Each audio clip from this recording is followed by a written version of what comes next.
Muy buenas tardes a todos. Les doy la bienvenida. Buenos días, buenas tardes o buenas noches de donde estén. Yo soy el doctor Ismael Martínez y voy a compartir con ustedes este espacio sobre la IA y la ética en las áreas clínicas, sociales, prácticas sociales y servicios comunitarios. Vamos a revisar cómo integrar o cómo es que se debe de integrar la inteligencia artificial en las áreas de la salud. Como les comentaba, bueno, yo soy el doctor Ismael Martínez. Y antes de iniciar, bueno, me gustaría platicarles un poco sobre mí. Yo soy doctor en psicología educativa por la UNAM. También cuento con una licenciatura en psicología y en sistemas computacionales. Asimismo, también cuento con otra carrera del área de la salud que es nutrición deportiva. Mi trabajo se centra principalmente en las áreas de burnout y Angelman. En resumen, es bienestar docente. También participo en proyectos PAPIT, PAPIME en relación al uso de las competencias universitarias y actitudes docentes. Y bueno, fuera de la UNAM también he diseñado planes de estudio. He estado en la integración curricular en diversas universidades a nivel nacional e internacional. Entonces, bueno, ya que me presenté con ustedes, me gustaría que platicáramos sobre este tema que actualmente ha tenido mucho impacto en las escuelas, bueno, principalmente en las escuelas, pero también a nivel internacional. Este tema que es la inteligencia artificial y cómo se debe de usar, cómo debemos de usarla nosotros los seres humanos, y este dilema ético si es correcto que ChatGPT nos proporcione un texto, si es correcto pedirle la respuesta a una pregunta. En el caso específico de áreas de la salud, bueno, como ustedes saben, muchos de nosotros nos dedicamos a realizar diagnósticos, ya sea en psicología, en enfermería, en optometría o en medicina. Y estos diagnósticos muchas veces van acompañados de interpretaciones o apoyos ya de inteligencia artificial generativa. Entonces vamos a analizar cómo es que estas herramientas nos ayudan a identificar oportunidades, tomar decisiones, nos ayudan a generar contenido educativo, contenido laboral, entre otras cosas. Asimismo, y antes de ello, vamos a revisar lo que son los conceptos fundamentales, cómo se aplican en las áreas de la salud. En otro espacio vamos a estar revisando cómo garantizamos la seguridad y el buen uso de estas herramientas. Asimismo, vamos a hablar al final sobre algunas de las algunas estrategias para poder implementar con éxito estas herramientas. Entonces, para comenzar, me gustaría primero que platicáramos sobre lo que es la inteligencia artificial generativa. Quiero resaltar mucho este punto porque la inteligencia artificial como tal siempre ha existido. Bueno, existe desde los años 80. Más bien, y de hecho la podemos ver en nuestro día a día, por ejemplo, en las grabaciones, cuando nosotros hablamos a algún lugar en específico, estos robots que nos contestan en el WhatsApp, en alguna aplicación, entre otras cosas, ¿no? Todo eso es inteligencia artificial y se ha venido manejando desde los años 80, les estaba mencionando. Sin embargo, su auge comienza a partir del 2020 de la inteligencia artificial generativa y comienza a tomarse en cuenta, ser vista como un punto de creación, de creatividad y toma mucho crecimiento. ¿A qué se debe? Al crecimiento de la inteligencia artificial generativa porque tiene la capacidad de generar contenido nuevo a través de contenidos ya existentes. Esto nos ha ayudado mucho y especialmente en el área de la salud a redactar notas, redactar reportes, en el caso de los estudiantes a generar o obtener información para exposiciones, resúmenes, generar materiales educativos. Ya en un campo profesional también nos ayuda a elaborar instrucciones para los pacientes. En este caso, nos ayuda incluso a si los pacientes sufren alguna condición en específica por la cual el informe debe de ir más o menos detallado, entre otras cosas. Asimismo, también va a responder preguntas en lenguaje natural. Como ustedes se han dado cuenta y seguramente todos ustedes la han utilizado, La forma en la que responde, pues bueno, puede sonar incluso, como dicen por ahí, muy robotizada, entre comillas.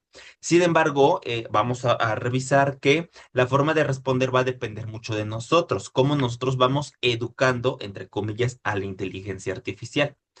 Pongo educando entre comillas porque como tal, la inteligencia artificial, y ahorita lo vamos a revisar, no es una persona, no es alguien que pueda tomar decisiones por sí sola, es una herramienta, ¿ok?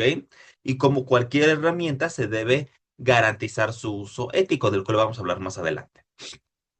Y bueno, algunas de las tipos de inteligencia artificial generativa, la más conocida es ChatGPT. Tenemos también Gemini, tenemos otras herramientas para crear presentaciones como esta misma, creada con estos programas de Gamma, de Canva, de Genially, pero también ya de forma mucho más específica hay modelos ya dirigidos al lenguaje médico, ¿ok? Y estos lenguajes, bueno, ¿cuál es su característica? ¿Cómo se diferencia de otras herramientas? Es que está exclusivamente contiene más bien exclusivamente contenidos que solamente pues, muchas veces los médicos comprenden. O no solamente médicos, sino también cualquier personal del área de la salud. Entonces, vamos a iniciar con algunos principios para comprender la inteligencia artificial en el uso clínico. ¿Ok? Como les mencionaba, la inteligencia artificial no es una persona, a pesar de que pues, nos responde como si fuera una persona, como si alguien estuviera detrás de una pantalla. No es una persona. Es un conjunto de datos que cuando nosotros le preguntamos algo, estos conjuntos de datos y palabras se van relacionando entre sí para otorgarte una respuesta. Estos conjuntos de datos o palabras ya es información que se configura anteriormente para poder dar una respuesta. Esta información, vamos a estar revisando, proviene pues puede venir de internet, la información, puede venir de lo que nosotros le carguemos, puede decir de lo que nosotros le digamos, del tipo de conocimiento que queremos que tenga, ¿ok? Entonces, dirigida al uso clínico, al uso del áreas de la salud, vamos a revisar que la inteligencia artificial va a funcionar como una tecnología asistida, es decir, nos va a apoyar para tomar decisiones. Por sí sola, la inteligencia artificial generativa, podemos decirle que toma una decisión, pero vamos a estar revisando algunos de los límites que no puede reemplazar el juicio humano ni el juicio clínico. ¿Por qué? Porque recuerden, la inteligencia artificial eh, está creada por seres humanos. Y si los humanos nos llegamos a equivocar, pues la inteligencia artificial, como es creada por humanos, también tiene sus errores. Y todavía mucho más. ¿Por qué? Porque recuerden que no tiene conciencia por sí sola. Al no tener conciencia, va relacionando estos conjuntos de conocimientos, de palabras que les estoy mencionando, y va a llegar a una explicación de la pregunta que tú realices.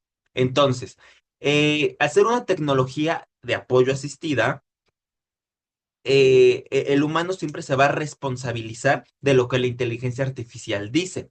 Asimismo, se va a responsabilizar, perdón, de todos los datos, todos los contenidos que uno le otorga a la inteligencia artificial generativa. Ahorita vamos a revisar esto con esto de los consentimientos informados o de la privacidad del paciente, por ejemplo. En un segundo momento, vamos a hablar de que también la inteligencia artificial va a explicar cómo llegó a una conclusión. Sin embargo, muchas veces estas conclusiones, hay errores en las conclusiones a las que llega la inteligencia artificial. Vamos a revisar en las siguientes diapositivas que la inteligencia artificial conoce esto que es como alucinación de datos, es decir, puede justificar y puede decirte que algo es totalmente verdadero y te lo puede justificar con todo y referencias incluso, aunque la información sea falsa. Entonces ahí viene la parte del ser humano de identificar qué tipo de información es falsa, qué tipo de información es verdadera o incluso qué información puede ser limitada. ¿Ok? Y bueno, también hay que reconocer los límites de la inteligencia artificial, que en este caso son reconocer que no lo sabe todo la inteligencia artificial. Sin embargo, es un gran apoyo, pero al no saberlo todo, nuestro papel como seres humanos está en que también podamos buscar más allá, ¿ok? No solamente quedarnos con lo que nos da esta herramienta. Entonces, en estos casos de las áreas de la salud, ¿cómo nos ha apoyado? Bueno, algunos casos de uso o algunas formas en las que hemos visto que podemos usar es transformando la carga administrativa. En un primer momento, reducir hasta el 40% el tiempo de documentación. ¿A qué se refiere? Nosotros muchas veces, en el caso mío, que soy psicólogo, y también en el caso de los médicos, bueno, en general de cualquier profesionista del área de la salud, uno tiene que tener los expedientes de sus pacientes. Y ya cuando estamos hablando de un entorno, por ejemplo, de una clínica mucho más grande, donde son expedientes, donde se hace una documentación grande, bueno, muchas veces tenemos que hacer el reporte, escribir el diagnóstico y hacer muchísimas cuestiones por el estilo. Actualmente la inteligencia artificial nos puede ayudar en la redacción de estos documentos, nos puede ayudar a la organización, a la escritura, entre otras cosas.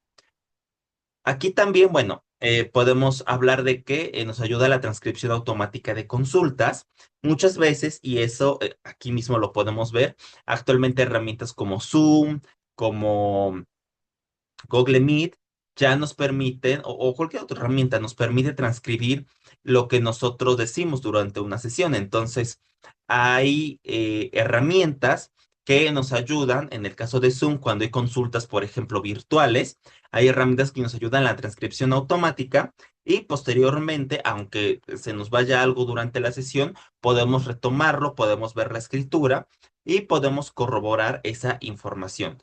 Aunque ahorita vamos a hablarlo siempre que hablemos de esas transcripciones automáticas o hablemos de que vamos a tomar algo dicho por un paciente, hay que tener en cuenta la privacidad y el consentimiento informado. Vamos a revisarlo más adelante. También nos ayuda a la generación de un historial, la extracción de datos clave para reportes, la actualización de planes de cuidado.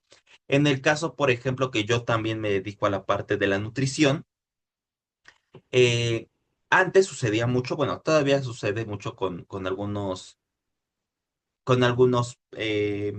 profesionistas que pues yo te doy tu dieta y muchas veces pues es complicado en cada sesión estar ajustando los macros, estar ajustando que cuántas porciones son, entre otras cosas. Bueno, ahora con ayuda de la inteligencia artificial puedo preguntarle, calcula nuevamente los macros, ya que bajó 5 kilos, pues necesito que cambies la porción. Si antes eran 3 tortillas, bueno, quiero opciones que correspondan a la misma porción, entre otras cosas. En el caso de psicología también sucede mucho con educación especial. Cuando nosotros vamos a las prácticas, a las sedes, a hacer las prácticas, bueno, en el caso de los estudiantes de licenciatura, sucede mucho que muchas veces les tenemos que dar un plan de seguimiento a los padres de familia. Y a veces estos documentos que se les entregan a los padres suelen ser, pues suelen tener muchos tecnicismos que muchas veces ellos no comprenden. Entonces, la inteligencia artificial nos puede ayudar en ese sentido. Entonces, bueno, algunas de estas de sus casos de uso. Sin embargo, recuerden que la revisión humana antes de firmar cualquier documento es obligatoria. Es decir, si me están pidiendo algún reporte, si me están pidiendo algún diagnóstico, antes de entregarlo y si ocupa inteligencia artificial, es obligatorio que yo revise para evitar malos diagnósticos, malas interpretaciones. Esto lo vamos a revisar en las siguientes diapositivas. También nos ha ayudado mucho a apoyo para la decisión clínica y la priorización. ¿Esto a qué se refiere? Bueno, en el caso de México todavía no se ha visto mucho, pero seguramente los médicos, los que se dedican al área de medicina, seguramente sabrán que ya hay inteligencias artificiales, robots, que te ayudan a al diagnóstico, de acuerdo a los síntomas, signos vitales y antecedentes. Y te dice posiblemente a qué se deba el síntoma, cuál es el diagnóstico, posible diagnóstico, ¿ok? Sin embargo, antes de de tomar una decisión, siempre es necesario nosotros corroborarla, tanto nosotros mismos y como siempre, y eso nunca va a cambiar, pedir una segunda opinión o pedir ayuda a la opinión de algún colega, de algún maestro, entre otras cosas. Entonces, aquí la inteligencia artificial, ¿cómo funciona? Nos ayuda, sí, a ahorrar tiempo, nos ayuda a quizá, y eso también sucede, a identificar cosas que nosotros no habíamos podido ver antes. Y eso nos puede ayudar mucho. Alertas predictivas, también lo que les mencionaba. También muchas inteligencias artificiales ahora ya están configuradas para que ayuden a identificar cuando hay riesgo de ciertas enfermedades. Por ejemplo, ahora hay diversas herramientas para detectar riesgo de obesidad o de sobrepeso. Esto es de acuerdo a tu historial clínico, de acuerdo al peso y a la altura que tienes actualmente, al IMC, entre otras cosas. Asimismo, también nos ayuda a obtener recomendaciones basadas en la evidencia. Como ustedes saben, y seguramente ya lo han hecho todos, herramientas como ChatGPT nos ayuda a obtener referencias y bibliografía en tiempo real, lo más actualizado de páginas que incluso antes nosotros no teníamos acceso o no conocíamos por a veces las limitantes de pago, las limitantes de suscripción, por ejemplo. Y bueno, ahora con esa inteligencia artificial tenemos acceso ahora sí a totalmente estos documentos y nuestro papel nuevamente es revisarlo todo a través de la ciencia. Otro aspecto muy importante también y que esto a los que se dedican principalmente a la educación o más bien a los profesores que se dedican al área de la salud, y también, bueno, los estudiantes que han hecho, por ejemplo, presentaciones, exposiciones, se han dado cuenta que la inteligencia artificial nos puede ayudar mucho a la generación de materiales como esta presentación, por ejemplo, infografías, líneas del tiempo, nos ha ayudado mucho al texto, es decir, a sintetizar textos, a sintetizar nuestras presentaciones, mejorando no solamente la comprensión de quien nos esté leyendo, sino también nuestra misma comprensión. Así nosotros también aprendemos habilidades de síntesis y de resumen. Por otro lado, también nos ha apoyado con mensajes personalizados. Actualmente, y seguramente ustedes también lo han hecho, a veces hay ciertos pacientes que requieren un poco más, un poco menos de ayuda en cuestión de lectura, de escritura, entre otras cosas.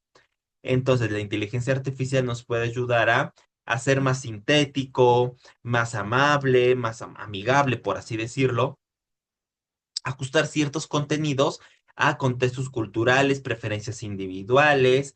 Por ejemplo, hablamos incluso de lenguas indígenas. Ahorita vamos a revisar un caso. em, y de hecho es el siguiente punto. Vamos a hablar de que en las prácticas comunitarias, cuando vamos a lugares lejanos, donde incluso no domina totalmente el español, bueno, la inteligencia artificial nos puede ayudar a traducir ciertas palabras. Recuerden ustedes siempre comprobarlo con algún traductor real, ¿no? Pero bueno, si tenemos al traductor, entonces ¿para qué queremos la inteligencia artificial? Muchos me han preguntado. Bueno, de esa forma yo puedo ahorrar tiempo y también puedo ahorrar recursos económicos en ese sentido. Si yo quiero elaborar, no lo sé, una guía, por ejemplo, eso pasó con unos chicos hace unos días, una guía sobre lo que es el TDA para explicarle a ciertas comunidades lo que es el TDA. eh, La palabra, por ejemplo, trastorno es algo complicado para ellos, no porque no la sepan pronunciar, sino porque por la calidad la cantidad de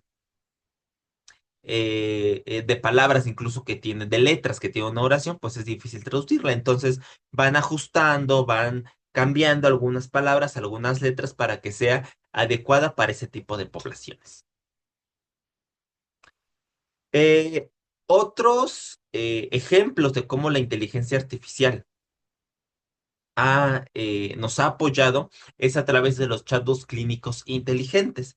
Esto me van a me van a entender mucho porque en el área de medicina y de enfermería ya hay muchísimos chatbots clínicos inteligentes que nos ayudan a detectar síntomas, detectar, como les decía, ciertos trastornos, nos ayudan a saber qué hacer en casos de urgencia, ¿ok?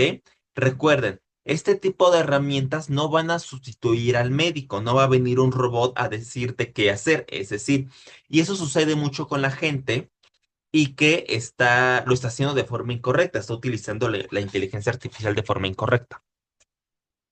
Mucha gente ahora lo que hace es, ay, ¿para qué voy con el médico? Mejor le pregunto a ChatGPT si me duele la cabeza, tengo dolor de estómago y tengo náuseas, ¿qué puedo tener? Ah, pues puedes tener esto y esto y esto. Y normalmente, y la inteligencia artificial responde, puedes, los medicamentos más utilizados son estos. Entonces la gente va y se automedica sin saber precisamente lo que tiene. Aunque estas herramientas de inteligencia artificial hasta abajo hay una leyenda que dice, recuerda siempre consultar a un profesional, recuerden a veces que las personas no lo hacen.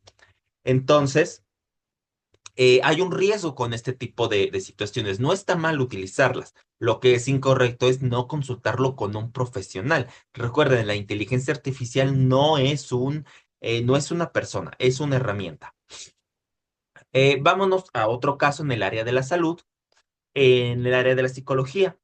Normalmente, nosotros para obtener un diagnóstico necesitamos realizar cierto tipo de pruebas. Entonces, la interpretación de las pruebas es fundamental. Entonces, por lo tanto, no puedo poner al chat totalmente a decirle, evalúa las 100 preguntas de la prueba y dime el diagnóstico. Podemos decirle que nos apoye, sí, pero nosotros también tenemos que hacer el ejercicio y corroborar que los datos que me haya dicho son correctos. Asimismo, recuerden que el chat por sí solo no puede dar un diagnóstico, ni puede recetar un medicamento, ni puede establecer una relación profesional persona. ¿A qué me refiero? Que yo no le puedo hablar como si fuera un médico, como si fuera un psicólogo. Esto se los digo porque también, y seguramente lo han visto mucho, ahora en las noticias han aparecido muchas situaciones en las que la gente tiende a utilizar a ChatGPT como una herramienta de desahogo. Le cuentan sus problemas, le dicen, ay, me siento triste, me siento mal, y la herramienta, como está capacitada para responderte y muchas veces otorgarte una respuesta muy parecida a tu personalidad, te va a decir, yo te entiendo, tienes toda la razón, llora si quieres, entre otras cosas. Y bueno, hasta ese punto no hay ningún problema. El problema está cuando comienza a recomendar o a hacer diagnósticos. Es decir, pues si ya estuviste triste durante 3 días, probablemente tengas depresión. Entonces la gente ya se autodiagnostica y dice, bueno, ChatGPT me dijo que como estoy triste durante 3 días, ya tengo depresión. No es así. Recuerden siempre que consultar a un profesional. ¿Ok? Asimismo, estos asistentes virtuales en el servicio de la salud, que no vámonos muy lejos, simplemente con ChatGPT nosotros podemos elaborar nuestros propios asistentes inteligentes, que ese va a ser tema de otra presentación incluso, donde nosotros podemos decirle qué información tomar, qué información no tomar, e incluso también hablar sobre formas de cómo abordar al paciente. Es decir, yo tengo un paciente que tiene ansiedad, por ejemplo. Eh, Ansiedad social, vamos a ponerle. Bueno, es un caso real. Tenía ansiedad social esta chica y ustedes saben, bueno, en el caso de los psicólogos, seguramente también médicos y otros profesionales del área de la salud lo saben, que existen libros de técnicas para abordar la ansiedad social. Aunque estos libros nos dicen, ah, bueno, pues dile hacia el paciente, la sesión debe de ir en 3 sesiones, perdón, la técnica va a ir dirigida en 3 sesiones, entre otras cosas. ChatGPT también nos puede dar recomendaciones de cómo abordar con el paciente. Sin embargo, siempre hay que tomar en cuenta que estas son recomendaciones y siempre hay que tomar y verificar que no haya riesgo para el paciente con estas intervenciones si nosotros vamos a utilizar alguna de las sugerencias que nos dan estas herramientas. Otra cuestión, y que ya había hablado, es la información sobre medicamentos, preparación para pruebas, cuidado post y preoperatorios. Y esto también ha sido muy criticado porque no está mal preguntarle a la inteligencia artificial cuáles son los cuidados postoperatorios que necesita un paciente que fue intervenido por, estoy inventando un riñón, ¿no? Y hace poco fue criticado mucho, no sé si ustedes han tenido la oportunidad de revisar las noticias recientes, que un médico fue criticado por ello, que le preguntó a ChatGPT justamente cuáles eran los medicamentos para cierto, el medicamento más eficaz para un paciente que fue operado y etcétera, etcétera. Entonces fue criticado porque dijeron, el doctor no sabe, el doctor seguramente me va a dar todo mal, entre otras cosas. Ahora, no es incorrecto, y eso se ha criticado mucho, no es incorrecto pedirle a la herramienta de inteligencia artificial una consulta sobre cuáles son los medicamentos más usados para cierta enfermedad o para después de un cuidado de operación, ¿no? Al final, el doctor puede consultar un libro o puede consultar la inteligencia artificial. ¿Cuál es la diferencia? Que la inteligencia artificial, bueno, esos chats ya están dirigidos para cierto campo en específico. Entonces, muchas veces, pues puede ser más amigable su uso. Ahora, a lo que me refería de que no es incorrecto, ¿por qué? Porque no es incorrecto siempre y cuando el médico verifique que esos medicamentos sí son realmente para esa enfermedad, que lo corrobore en la página de donde está el medicamento, en la página de la Secretaría de Salud, entre otras cosas. Entonces, todo ello nos ayuda a ahorrar tiempo, nos ayuda incluso a tomar otras decisiones. Ah, bueno, en el caso de México, que nunca sucede, ¿verdad? Este, que a veces faltan medicamentos, entonces nos dice la enfermera, bueno, eso todavía, principalmente en el área de la salud, pero ahí no utilizan todavía estos chats, ¿no? Pero voy a poner un ejemplo. Imagínense, ¿no? Que me dicen, ah, usted necesita tal medicamento, no está, entonces, ¿qué otro medicamento puedo tomar? ¿Ok? Y que esté al mismo costo y que haga un efecto muy parecido. ¿Ok? Ahora, otra clase de cosas a los que nos ayuda también la inteligencia artificial, y estos ya son cosas mucho más específicas. Podemos hablar de eh, consultas multidisciplinarias, atención primaria, un seguimiento remoto, es decir, un flujo de información entre niveles de asistentes. Es decir, la inteligencia artificial generativa no solamente va a servir para que yo le pregunte, ah, dime el medicamento, dime la enfermedad. Puede ayudarme a organizar mi día, puede ayudarme a contactarme con otros especialistas incluso. Le puedo preguntar a la inteligencia artificial que me ayude a contactarme con especialistas de cierto trastorno, cierta enfermedad muy específica. ¿Ok? En el caso... eh, En el caso de cómo poder usar la inteligencia artificial en nuestro día a día, siempre hay que tener en cuenta un pensamiento claro. ¿Qué es lo que yo quiero obtener o el resultado que yo quiero la respuesta que yo quiero que me dé la inteligencia artificial? Siempre hay que pensar en eso porque recuerden ustedes, la inteligencia artificial no, cuando nosotros en un inicio la utilizamos, no sabe cómo es que queremos que nos responda. Muchas veces, como les decía, nos responde como si fuera una respuesta muy robotizada. Pero si nosotros le decimos, ah, quiero que me respondas mucho más específico, quiero que me respondas en un párrafo, en una línea, la inteligencia lo va a hacer muchas veces. También vamos a hablar de siempre que queramos utilizar una inteligencia artificial, vamos a hablar de preparación de los datos. Aquí yo quiero establecer un punto muy importante porque recuerden ustedes que estamos trabajando con pacientes, usuarios, personas al final, ¿no? Y estas personas, nosotros recabamos información personal sobre esas personas, no solamente su nombre. En el caso de los psicólogos, bueno, también los médicos, recabamos información muy personal en el caso de los psicólogos, incluso de traumas, de experiencias aterradoras, incluso, ustedes lo han visto. Y esta información, bueno, se da por hecho que la persona está confiando en nosotros. Entonces, siempre al preguntarle o al querer una sugerencia de la inteligencia artificial, nunca hay que mencionar datos sensibles del paciente, como nombres, como edad, como dónde vive, si tenemos el dato, eh, o cosas muy específicas de la persona. En el caso, por ejemplo, eh, de los médicos, ¿no? A un paciente que vive en tal lugar y vive en la Sierra Madre del Sur, entre otras cosas, ¿no? No es tan necesario. ¿Cómo podemos hacerlo incluso? Bueno, entonces, ¿cómo podemos hacerlo sin tocar los datos sensibles del paciente? Siempre mostrando con ejemplos, cambiando los nombres, cambiando las direcciones, cuando es necesario poner alguna dirección.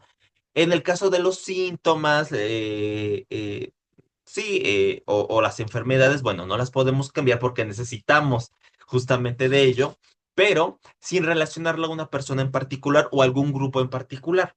Por ejemplo, también no es necesario que ponga el nombre de la persona. Muchas veces ponen, en la Universidad Nacional Autónoma de México, sede FES Iztacala, Salón 3, ahí también hay información sensible.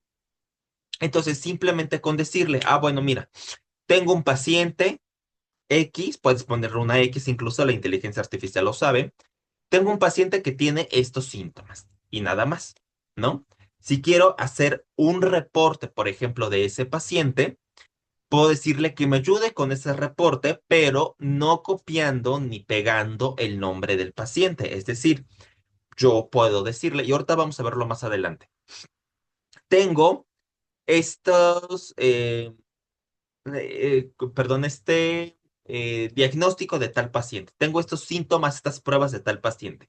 Por favor, ayúdame a organizarlas, ayúdame a que sean legibles para la persona, ¿ok? Nada más, sin mencionar, este es el diagnóstico de Juanito. No, ¿ok?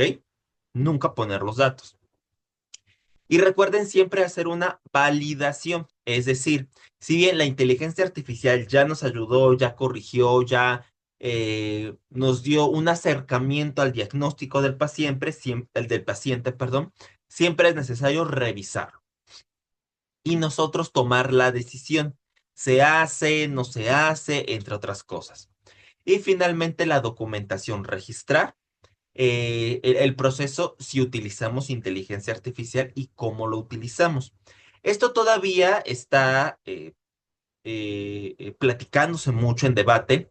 Si es necesario, en el caso, por ejemplo, y ustedes ya lo habrán visto, cuando ahora ya se está pidiendo, cuando queramos publicar un libro, un artículo, a una revista, nos piden que hagamos explícito para qué utilizamos la inteligencia artificial. Ahora, y otra de las normas de ética de inteligencia artificial es que la persona tiene derecho a saber si utilizas inteligencia artificial o no. En el caso, por ejemplo, yo si escribí un libro, pues puedo decir, pues el libro me ayudó a mejorar mi redacción. Y está bien. El libro me ayudó a una primera traducción y posteriormente fue llevado con un especialista. ¿Ok? Sin problema.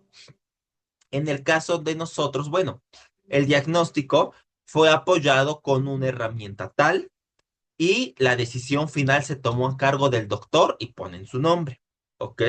Eso es lo que se tiene que hacer y que, bueno, se espera que se siga promoviendo este uso. Otra, eh, Otro punto que también, y vamos a platicarlo antes de avanzar este punto, en la preparación de datos.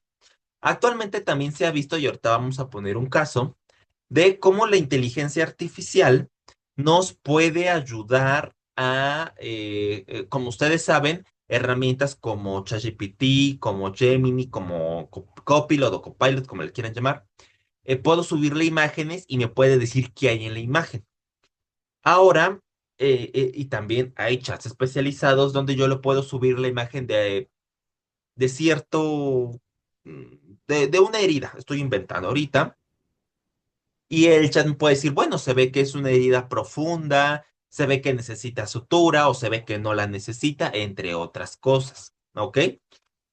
Estas imágenes que nosotros le proporcionemos es sumamente necesario guardar la confidencialidad del paciente y su privacidad. Es decir, si el paciente tiene una herida, estoy inventado, en la cara de este lado, quizá, yo tengo que tomarle la fotografía de todo su rostro y la tengo que subir a la página, perdón, el chat personalizado, ¿no? El chatbot. Sin embargo, quizá en ese momento, para no mostrar su rostro, ya sea una de dos, tapo el resto del rostro, nada más me quedo con la parte de la herida. Si veo que es muy difícil hacerlo, no lo incluyo, ¿ok? Para evitar cuestiones de privacidad. Si se trata, por ejemplo, de una herida en alguna mano, en algún pie, bueno, ahí es diferente porque no necesariamente sale su cara, ¿no? Y otra cosa, especialmente con los menores de edad. Recuerden el trabajo con los menores de edad, tanto psicólogos como enfermeros, como médicos. Si yo voy a establecer, o bueno, si me dedico al trabajo con niños, recuerden que los niños nunca pueden salir tanto en ciertas fotografías publicadas, a menos que tengan autorización de los padres. Y en la inteligencia artificial sucede lo mismo. Yo no puedo proporcionarle imágenes de un menor, ¿ok? Entonces, ahí hay que tener mucho cuidado, como les decía.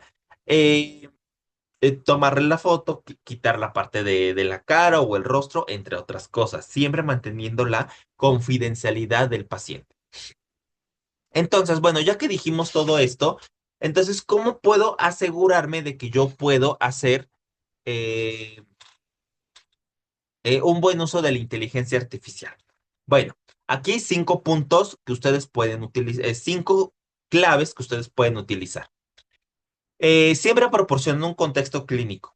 A un paciente varón, 67 años, diabético tipo 2 con síntomas, etcétera, etcétera. Como se dieron cuenta, no mencionamos el nombre, no mencionamos dirección, ni nada por el estilo. ¿Ok? Define restricciones claras. Cuando ustedes utilizan, por ejemplo, ChatGPT y en el caso de los médicos principalmente, que eh, cada día surgen nuevas enfermedades y cada día hay que estarse actualizando, siempre decirle de forma clara, utiliza los lineamientos, las guías, los manuales más actualizados en cuanto a este tema. ¿Ok? Solicitar un formato en específico. Ah, bueno, quiero del diagnóstico que ya hice, quiero informar al paciente en un máximo de 200, 300 palabras. ¿Ok? Pide fuentes y nivel de confianza, principalmente las fuentes. Es decir, siempre que nosotros, que todavía, si ustedes no tienen un chat muy específico o un chat especializado y si le quieren preguntar a cualquier herramienta genérica como ChatGPT, siempre pedirle fuentes de referencia y de confianza. Es decir, bueno, mira, de acuerdo al ejemplo anterior, tengo un paciente de 67 años. Es diabético tipo 2, tiene herramientas como, estoy inventando temblorina, tiene ansiedad, taquicardia, entre otras cosas, ¿no? Entonces, ya que me dice, muy posiblemente tenga esto, te va a responder la inteligencia artificial. Entonces, bueno, ahora dime, de acuerdo a lo que me acabas de decir, dame referencias donde justifiques tu respuesta. Quiero que estas referencias sean de portales de confianza como la OMS, como la Secretaría de Salud, de fuentes confiables, ¿ok? Y ustedes, allá una vez que la inteligencia artificial se los da, nosotros hay que asegurarnos que nos está diciendo la verdad. Porque muchas veces sucede que se inventa referencias. Dice, bueno, Juanito lo dijo en el 2012 y entramos a la referencia y no existe la referencia de Juanito. Se la inventó ChatGPT. Eso es a lo que se le llama alucinación. Y finalmente, verificar y ajustar siempre, ¿ok? Y validar el resultado. Aquí otros ejemplos de cómo pueden utilizarlo. eh, algunas plantillas reutilizables. Ustedes si generan alguna nota, paciente, motivo, sujeto, síntomas, entre otras cosas. ¿Ok? Aquí en el caso del nombre del paciente, recuerden que la plantilla es para ustedes. Entonces, primero le dicen a ChatGPT que les elabore la plantilla sin el nombre y ya después ustedes colocan los datos. Lo mismo sucede aquí en consentimientos informados y en las instrucciones al paciente. ¿Ok? Y finalmente, la privacidad y la gestión de los datos. Recuerden ustedes que, ya lo mencionábamos, siempre que se utiliza la inteligencia artificial, es necesario mencionar en qué y para qué se usó. Eh, hay que mantener el anonimato de los pacientes, cumpliendo las normativas y las leyes, no solamente hablo de leyes federales o hablo de leyes locales, hablo incluso de nuestro código ético, que es el tema de esta sesión, de nuestro código ético, ¿ok? Y finalmente, bueno, el cifrado y el control de acceso. ¿A qué se refiere? Recuerden ustedes, y siempre hacerlo, que si ustedes, y eso sucede mucho actualmente, eh, que estoy utilizando una computadora y quizás se me olvidó cerrar mi sesión. Entonces, ahí hay que tener mucho cuidado porque estás dejando abiertos los datos a quien sea. ¿Ok? Prevenir sesgos, ¿a qué se refiere? La inteligencia artificial, ya se los mencionaba, aprende, pero no aprende porque sea una persona, sino porque a través de las palabras que tú le vas escribiendo, la inteligencia artificial va relacionando cómo es que quiere cómo es que quiere que tú le respondas. ¿Ok? Entonces va haciendo ello y como va aprendiendo, también es necesario y sumamente necesario que hagamos un buen uso de la inteligencia sin establecer discursos de odio, de discriminación, entre otras cosas, y que no lo utilicemos para cuestiones inapropiadas. ¿A qué me refiero? En un primer momento, me refiero a que no le digan a la inteligencia artificial qué no debe de hacer. ¿A qué me refiero? Si ustedes la van a utilizar, utilícela de forma ética, con todo lo que ya dijimos. Pero no le digan que haga, por ejemplo, un escrito o un diagnóstico simulando que son ustedes. Es decir, no le digan que tome su lugar. Díganle que ella es una herramienta y que ustedes van a verificar la información. ¿Ok? Y bueno, finalmente, voy a hacer mi pantalla más grande. Voy a presentarles dos casos que para que ustedes comprendan el uso de todo lo que hemos mencionado. En el caso de los psicológicos, voy a leer este escenario donde un psicólogo utilizó inteligencia artificial, ChatGPT, o cualquier otra inteligencia artificial, pero el psicólogo, al preguntar a la herramienta, ChatGPT le dio diagnósticos y enfatizó en ciertos diagnósticos que no estaban de la interpretación original del psicólogo. Y esto al mismo tiempo puede confundir a la persona. ¿Qué es lo que hizo la persona? Bueno, la persona estaba confundida porque ya no sabe precisamente si su diagnóstico es correcto o no. Asimismo, la interpretación de la inteligencia artificial y de su juicio está en balance. Eh, en estos casos siempre es importante preguntarnos hasta qué punto una persona o un profesional puede confiar de la inteligencia artificial, tomando en cuenta que la inteligencia artificial no es una persona ni es un profesional. También tomando en cuenta de, bueno, entonces aquí, ¿quién es el responsable? ¿La inteligencia artificial o el psicólogo? ¿Ok? Y finalmente, ya les mencioné en un punto anterior, es importante que los pacientes informen, perdón, los profesionales informen a los pacientes que se utilizó inteligencia artificial. Otro caso muy parecido. Un sistema de inteligencia artificial que fue diseñado para detectar signos tempranos de cáncer identifica anomalías que otra persona pasó por alto. Sin embargo, este mismo sistema también identifica falsos positivos, llevando a considerar algunos procedimientos invasivos que no son totalmente necesarios. Aquí el conflicto ético es, bueno, de acuerdo a lo que me está diciendo la IA y de acuerdo a mi experiencia, ¿qué debo hacer? ¿Quién debería tomar la decisión final? Y como les digo, no solamente vale la pena que esté la inteligencia artificial y uno, también vale la pena apoyarse de otros profesionales mucho más experimentados para tomar decisiones. Recuerden ustedes que eso nunca va a cambiar. Y eso es una de las conclusiones que ahorita voy a tomar. La inteligencia artificial nunca nos va a reemplazar. Bueno, ¿a qué me refiero? No va a reemplazar las decisiones meramente humanas, en este caso médicos, psicólogos, enfermeros, entre otras cosas. Si bien ya hay, y eso es cierto, sí hay chats especializados que funcionan como psicólogos o que funcionan como herramientas de apoyo, es que no dicen psicológico, de apoyo de coaching emocional, así les llaman en el caso de la psicología. No son psicólogos y no tienen la capacidad ni de recetar ni de tomar decisiones por ti, ¿ok? Entonces, no lo reemplaza. Recuerden también ustedes la ética y la privacidad que conlleva el uso de los datos. Y bueno, finalmente, tomar en cuenta que la creación de prompts seguros es fundamental para obtener resultados confiables. Cuando un prompt es seguro, podemos volverlo a utilizar. Un prompt son esas instrucciones que se le da a la inteligencia artificial. ¿Ok? Y bueno, finalmente les dejo mi contacto por si alguno de ustedes está interesado más en ese tema de la inteligencia artificial.